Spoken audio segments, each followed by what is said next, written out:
oui, c'est un personnage qui a une évolution complètement différente. Au début, c'est un personnage qui est complètement effacé, on ne sait pas pourquoi elle est là. Un personnage très violent, qui se frotte à la matière, qui n'a pas peur, c'est une attaquante, comme on dit.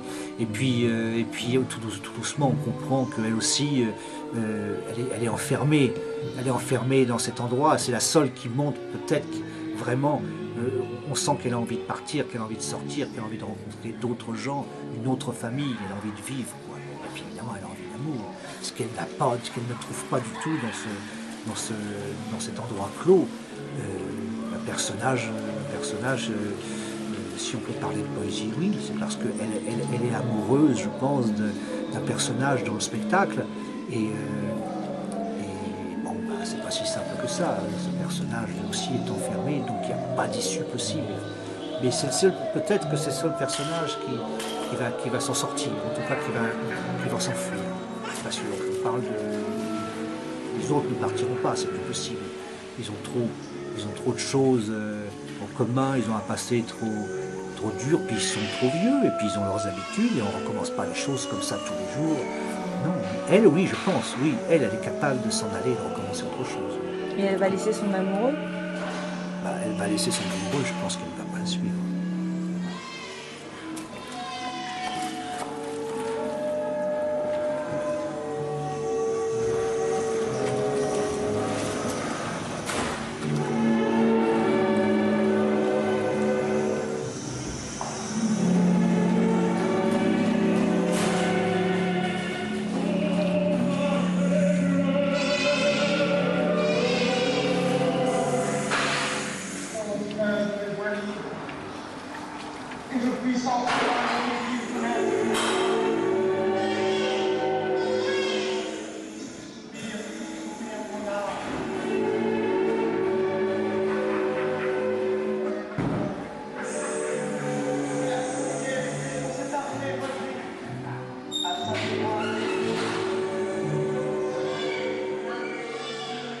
J'ai tissé une série de personnages.